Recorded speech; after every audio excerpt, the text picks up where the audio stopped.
वाराणसी में बुधवार को मिली रिपोर्ट के अनुसार 2 कोरोना मरीज मिले हैं। बीते 24 घंटे में कोरोना से किसी मरीज की मौत नहीं हुई है।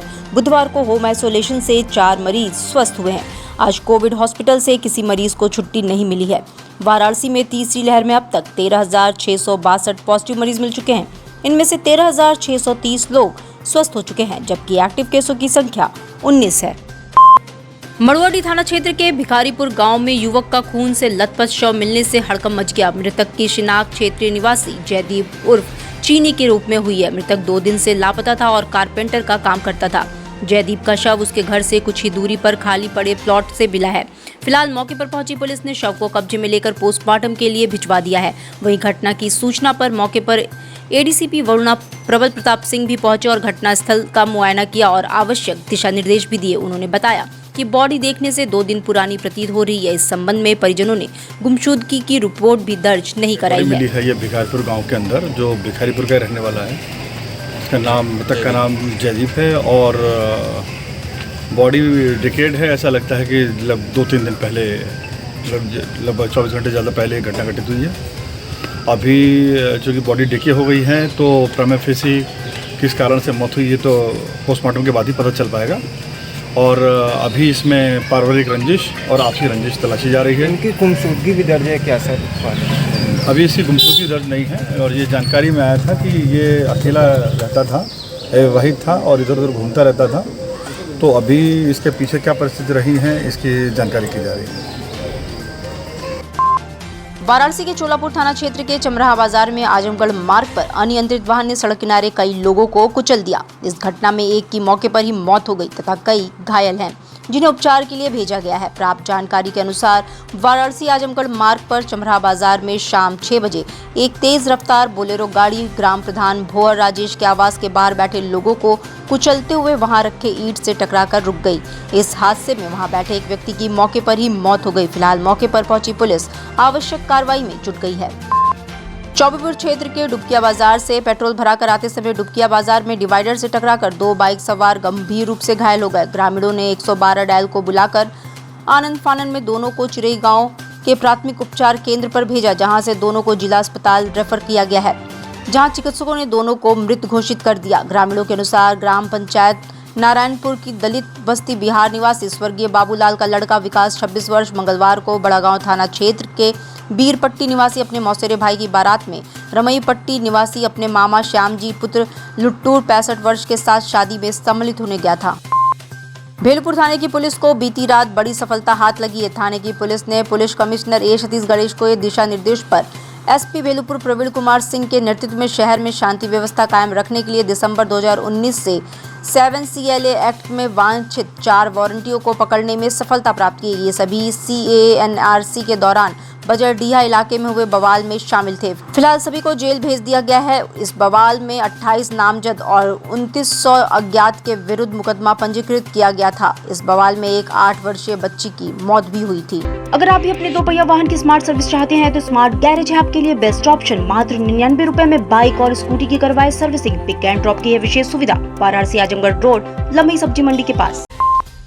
पिछले दिनों मुख्यमंत्री योगी आदित्यनाथ के निर्देश के क्रम में मस्जिदों से उतारे गए अवैध लाउडस्पीकर को मदरसों और स्कूलों को दान कर दिया गया। इस दौरान पुलिस अधिकारियों के साथ ही साथ धार्मिक स्थलों के मेंबरान भी मौजूद रहे। इस दौरान चौक भेलुपुर और ग्रामीण पुलिस के थाने राजा तालाब पर मस्जिद के सदस्यों ने ये नेक पहल की और स्कूलों को लाउडस्पीकर दान किए।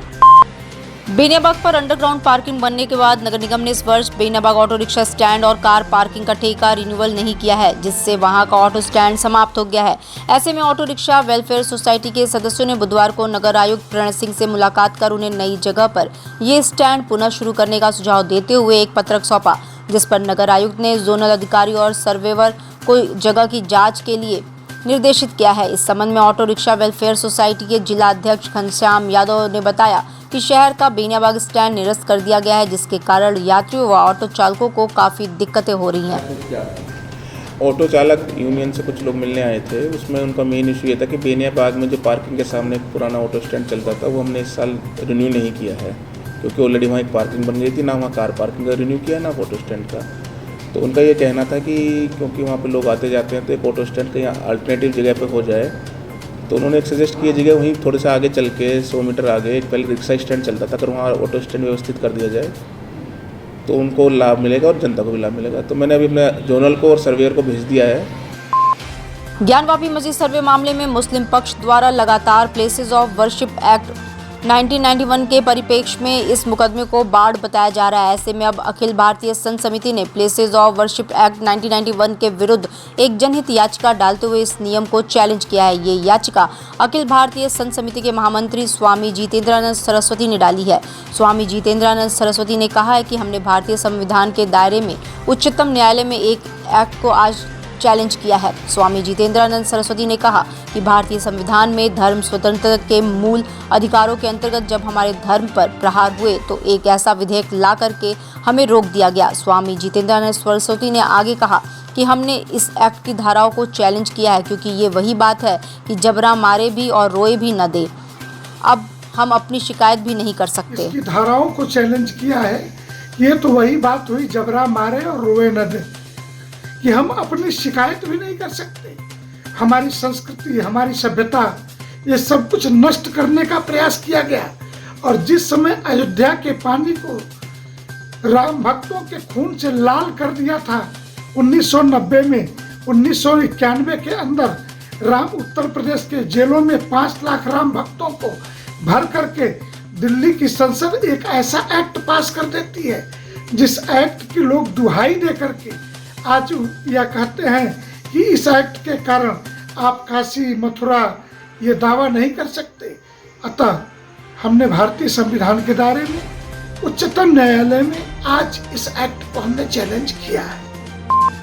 विश्व वैदिक सनातन संघ द्वारा डाली गई याचिका पर वाराणसी फास्ट ट्रैक न्यायालय में बुधवार को सुनवाई नहीं हो सकी। सिविल जज सीनियर डिवीजन के यहां आदि विश्वेश्वर विराजमान के नाम से डाली गई इस याचिका को जज ने लंच के बाद फास्ट ट्रैक कोर्ट में ट्रांसफर किया था। फास्ट ट्रैक कोर्ट के सिविल जज सीनियर डिवीजन महेंद्र कुमार पांडे की अनुपस्थिति में इस मामले में आज सुनवाई नहीं हो सकी। कोर्ट ने इस मामले की सुनवाई के लिए अगली तारीख सोमवार 30 मई की दी है। इस संबंध में अंजुमन इंतजामिया मस्जिद कमेटी के अधिवक्ता मेराजुद्दीन सिद्दीकी ने बताया कि सिविल कोर्ट ने अपने विवेक पर दायर याचिका को फास्ट ट्रैक कोर्ट के सिविल जज सीनियर डिवीजन महेंद्र कुमार पांडे की अदालत में ट्रांसफर किया है।